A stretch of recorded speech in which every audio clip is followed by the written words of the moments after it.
안녕하세요. 성바오로 딸 수도의 책 읽어주는 수녀 전영금 세실리아 수녀입니다. 오늘 읽어드릴 책은 왠지 미소가 떠오르는 소박함이 풍깁니다. 편안한 모습처럼 삶 또한 일상의 평범 속에 비범이 숨겨진 이야기. 라자로 유흥식. 교황청 성직자부 장관이신 유흥식 라자로 추기경님 이야기입니다. 교황청 국무원 소속 사제이신 프란체스코 코센티노 신부님이 유흥식 라자로 추기경과의 인터뷰 내용을 책으로 엮었습니다. 프란치스코 교황께서는 라자로 유흥식 추천글에서 라자로 유흥식 추기경은 다정하고 서글서글한 성격을 지닌 분이라고 소개하십니다. 그리고 하느님의 말씀과 복음의 증인들을 접하는 가운데 탄생과 신앙의 깊이와 평신도들에게서 비롯된 젊고 진취적인 교회, 상처받은 이들을 사랑과 연민으로 돌보는 교회 안의 사목자로서 성직자 중심주의를 넘어 시노드적이고 평신도 형제 자매들 곁에 그리고 그들과 더불어 살아가는 라자로 유흥식 추기경의 이야기라고 하십니다. 이 책을 엮으신 코센티노 신부님은 라자로 유흥식 추기경님에 대해 이렇게 말씀하십니다. 그 사람의 목소리를 세상에 전할 때 우리는 미래를 엮어가는 중이라고 할 수 있습니다. 각각의 사연은 독특하고 고유하며 그지없이 풍요롭습니다. 그리고 이 풍요로움은 우리 삶의 여정을 더 잘 통찰할 수 있게 도와주고 미처 예상하지 못했던 새로운 길을 열어주기도 합니다. 이것이 제가 매주 유흥식 라자로 추기경님을 인터뷰하면서 마음에 품게 된 감사로운 기억입니다. 자, 그럼 우리도 함께 그 감사로운 기억 속으로 떠나볼까요? 소박한 이야기 속에 숨겨진 황금빛 실. 2013년 가톨릭 다이제스트라는 잡지에서 세상을 변화시키는 100명을 선정했는데 제가 그 가운데 한 사람으로 들어갔다는 소식을 들었습니다. 그때 제가 선정된 이유를 들었는데 저는 그 이유가 참 마음에 들었습니다. 모두의 친구인 유흥식 주교는 미소로 사람들의 마음을 사로잡는다. 사실 저는 세상을 바꾸기 위해 크게 한 일이 별로 없습니다. 아마 삶의 작은 것들은 작은 미소 한 번으로 바뀌는 것 같습니다. 우리가 기쁘게 살고 그 기쁨을 이웃에게 전달할 때 그런 일들이 벌어지는 것이지요. 제 삶을 돌아보려니 프란치스코 교황님이 교황으로 선출되신 후 치발타 카톨리카라는 잡지에서 하신 첫 인터뷰 내용이 떠오릅니다. 교황님은 당신 자신이 누구신지에 관한 질문에 자신은 주님이 눈길을 주시어 택하시고 불러주셨으며 특히 잘못을 저지르고 넘어지는 가운데서도 발걸음을 이끌어 주신 죄인이라고 말씀하셨지요. 저도 교황님의 이 대답을 제 대답으로 삼고 싶습니다. 제 삶에는 늘 하느님의 사랑이라는 황금빛 실이 있었습니다. 제게 얼마간의 시간이 주어지거나 단 1시간이라도 짧은 피정을 할 수 있을 때면 저는 늘 저 자신을 바라보려고 합니다. 이때 저는 제 시선이 아니라 하느님의 시선으로 바라보게 해달라고 기도합니다. 저는 한국 전쟁 중에 태어났습니다. 어머니와 누나, 형 그리고 저였습니다. 아버지에 대한 기억은 전혀 없습니다. 어떤 분이 내 아버지는 실종되셨다라고 말해 주었지만 어떤 연유로 그렇게 되셨는지 전혀 알지 못합니다. 당시 남북 간에 이데올로기 문제가 있었고 공산주의가 득세를 했던 때도 있었습니다. 그래서 당시 무슨 일이 일어났었는지 정확히 알기가 어렵습니다. 어쨌든 저희 집은 가난한 편이었습니다. 그리고 저는 평범한 소년이었다고들 합니다. 매우 쾌활했다고 해요. 사제직에 대한 열망. 차츰차츰 제 안에 사제직에 대한 열망이 무르익기 시작했습니다. 한국에서는 세례를 받은 지 3년이 지나야 대신학교에 들어갈 수 있었는데 고등학교를 갓 졸업했을 때의 저는 아직 세례를 받은 지 3년이 채 안 된 상태였습니다. 그러나 하느님의 손길이 저를 도우셨습니다. 본당 신부님은 아직 어린 제가 매일 새벽 미사를 빠지지 않고 나온다는 것을 예로 들며 사제 성소에 대한 제 각오가 진지하다는 것을 강조하셨다고 들었습니다. 그리하여 저는 드디어 신학교의 신부님을 만나러 가게 되었죠. 마침 그 해에 교육정책이 바뀌어 대학교에 입학하기를 희망하는 고등학생들은 모두 예비고사라는 자격시험을 통과해야 했습니다. 그런데 소신학교 출신 학생 중에 몇몇이 그 예비고사에 합격하지 못했기 때문에 대신학교의 신입생 수가 예상보다 줄어들었고 그 때문에 주교님들과 신학교 교수님들이 따로 회의를 하셨다고 합니다. 그처럼 신입생이 부족했던 차에 신학교 부학장 신부님은 저에 대한 본당 신부님의 이야기를 들으시고 저를 신학생으로 받아주기로 하셨습니다. 그야말로 특별한 정황 덕분에 저는 무사히 신학교에 입학할 수 있었습니다. 그 후로 지금까지 저에게 어떤 소임이 맡겨질 때마다 저는 그 기억을 자주 떠올렸습니다. 주님은 그 일을 통해 제게 큰 가르침, 곧 규칙도 중요하지만 그보다 더 중요한 건 사람들의 삶이기에 매사에 폭넓은 시야를 가지고 두루 살펴보아야 함을 가르쳐 주셨습니다. 신앙생활을 시작하는 분들이나 영적으로 어려움을 겪는 분들이 제게 신앙생활의 비결을 물을 때 저는 이렇게 대답합니다. 말씀을 살아가기 시작하세요. 작은 것들 속에서 일상의 소소한 일들 속에서 말씀을 실천에 옮기세요. 그러면 말씀이 빛을 비추고 가야 할 길을 알려줄 겁니다. 복음을 살아간다는 것이 바로 이것입니다. 곧 모든 작은 것들 안에서 사랑을 살아가는 것이지요. 사랑은 사랑을 부르기 때문입니다. 작은 사랑의 실천은 우리의 외로움을 몰아내고 인간 관계를 개선하며 우리의 삶과 우리가 사는 세상을 행복하게 바꿉니다. 자기 자신을 위한 시간 갖기. 사제의 삶에는 아무리 선한 지향이나 영적 동기에서 비롯되었다고 해도 많은 활동으로 일상이 온통 잠식당할 수 있는 미묘한 위험이 도사리고 있습니다.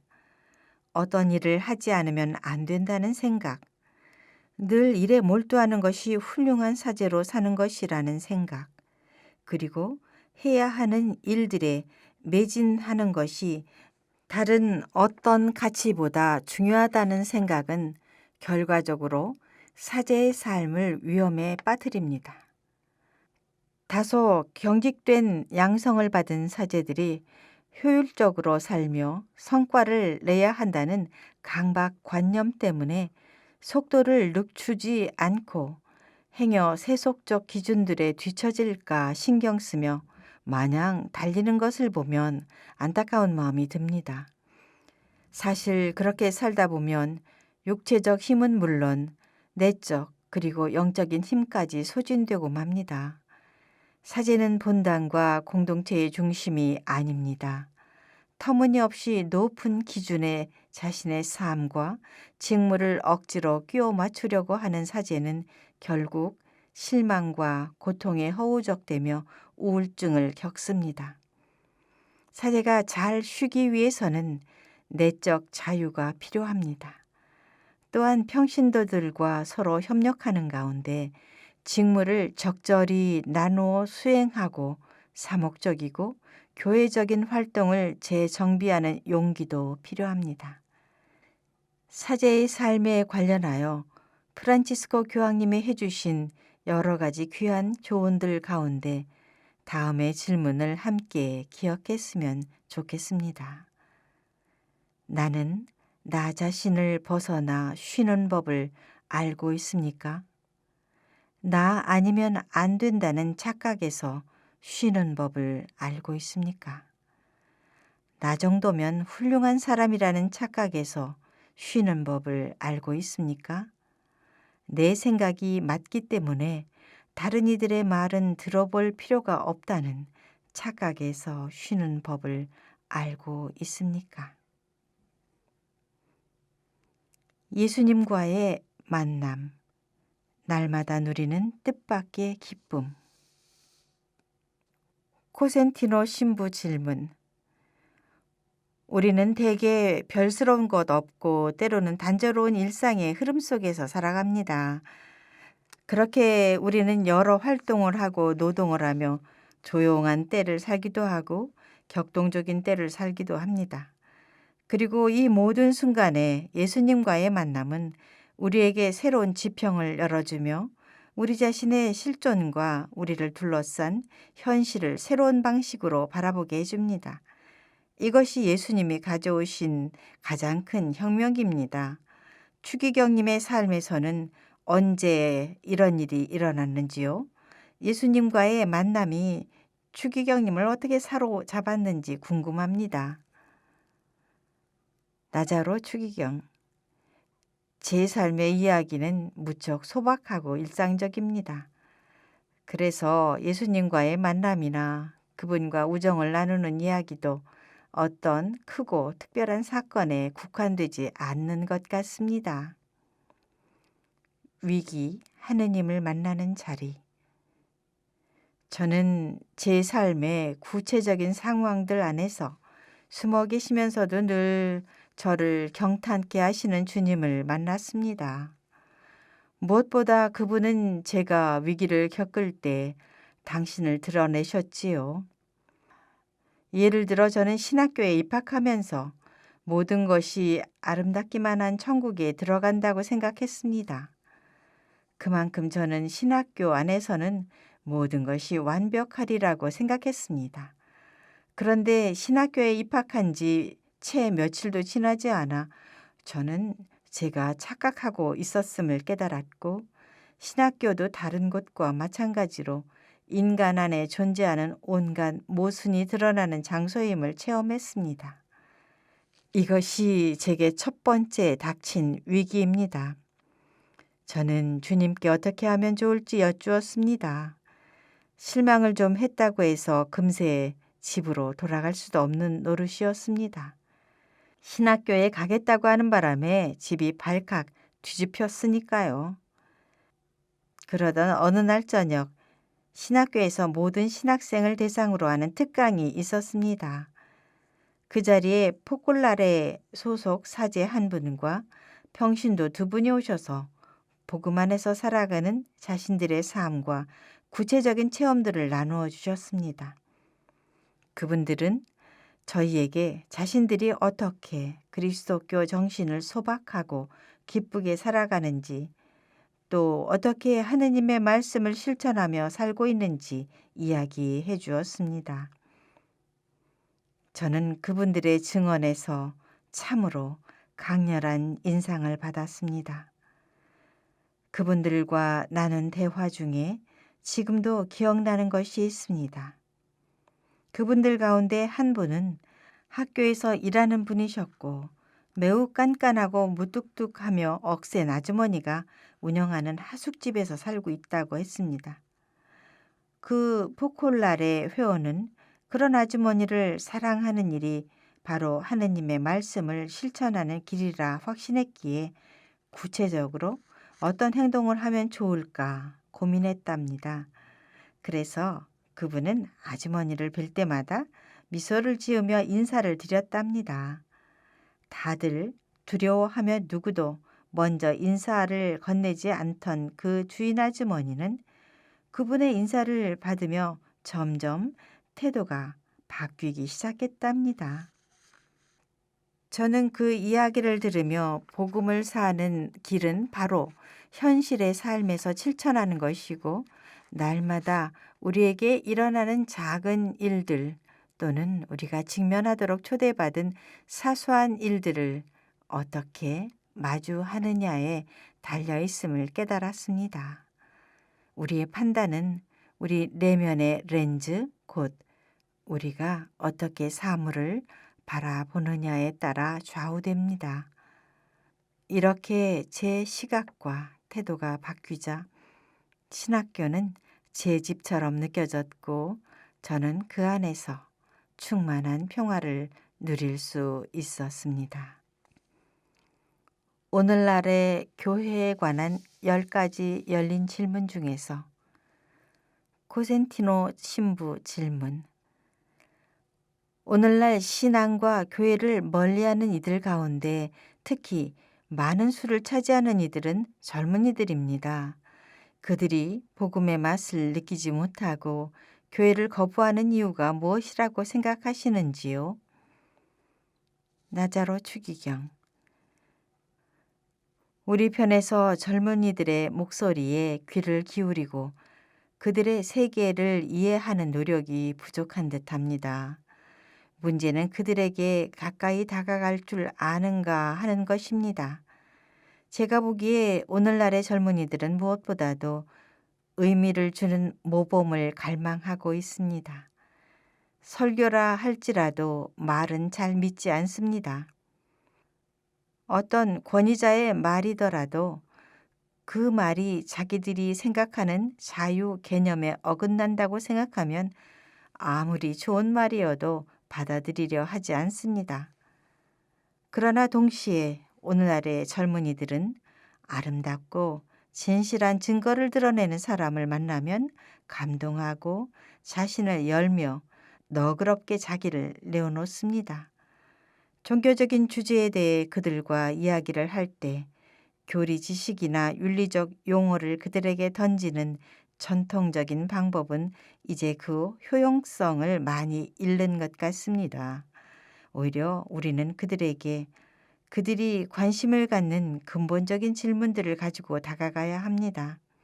예를 들면, 너는 어떤 삶을 살고 있니? 네가 살면서 정말 하고 싶은 것은 무엇이니?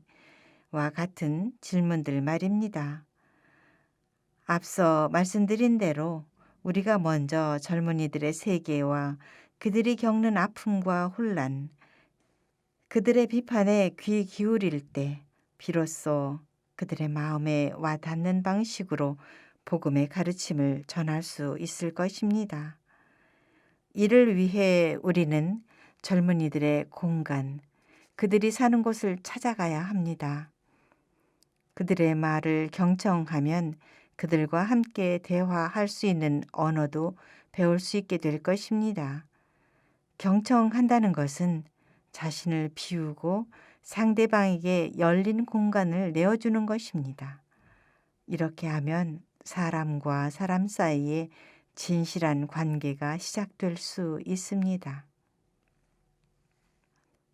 코센티노 신부 질문. 추기경님은 서로 경청하기와 함께 걷기의 중요성을 강조하셨습니다. 이 두 행위는 현재 공식적으로 진행되고 있는 시노드와 관련 깊은 주제들입니다. 추기경님이 보시기에 교회는 얼마나 평신도들의 목소리를 경청하고 평신도들에게 참여의 공간을 내어주고 있는지요? 나자로 추기경. 먼저 시노드는 어떤 것이라기보다 교회가 사는 방식입니다. 신호드적 교회는 함께 걸어가고 하느님의 말씀을 함께 들으며 세상 안에서 우리의 그리스도교적 증거를 함께 식별하는 교회를 뜻합니다. 그리고 몇 해 전부터 교회 안에서 평신도들의 자리를 이야기하는데 제게 이 말은 약간 모순처럼 들립니다. 교회는 세례를 받는 사람들의 공동체입니다. 곧 평신도들의 공동체지요. 엄밀한 신학적 정의를 넘어 제게는 이 개념이 아주 자연스럽게 느껴집니다. 왜냐하면 한국 교회는 평신도들의 헌신으로 태어났기 때문입니다. 평신도 성소나 사제 성소처럼 우리 그리스도인들은 저마다 받은 독특한 성소에 따라 서로 다른 형태와 방식으로 복음의 가르침을 증거하며 살아갑니다. 이 점은 교회의 본래의 모습이기에 우리는 이를 하느님에게서 주어진 것으로 받아들여야 합니다. 그리고 오늘날 목도하고 있는 사제 성소의 감소는 어떤 의미에서 더 많은 평신도가 선교적 사목 활동에 참여하도록 독려하고 있는 듯합니다. 우리는 사제라고 해서 모든 것을 할 수는 없다는 것을 점점 더 많이 이해해 가고 있지만 사제가 모든 것을 할 수 있는 사람으로 부르심을 받은 것이 아니라는 사실을 더 깊이 깨달아야 할 것 같습니다. 교회는 평신도 지도자를 양성하기 위해 더 많이 준비해야 합니다. 우리는 변화를 두려워하지 말아야 합니다. 오히려 평신도들이 사제들과 어깨를 나란히 하고 교회와 세상에서 사제들과 함께 복음적 사명을 수행할 수 있도록 탄탄한 영적, 신학적, 사목적 훈련을 통해 평신도 지도자들을 더욱 적극적으로 양성해야 합니다. 평신도의 협력은 신호드적 교회로 열매를 맺을 것입니다. 이미지로 표현하자면 사제는 사다리의 꼭대기에 있는 존재가 아닙니다. 오히려 사제는 다른 이들과 함께 원의 둘레에 서 있습니다. 그리고 그 원의 중심에는 예수님이 계십니다.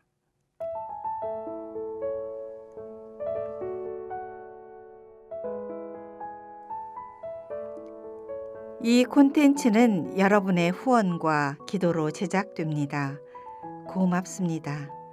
후원 문의는 더보기란에 후원 안내를 참조하세요.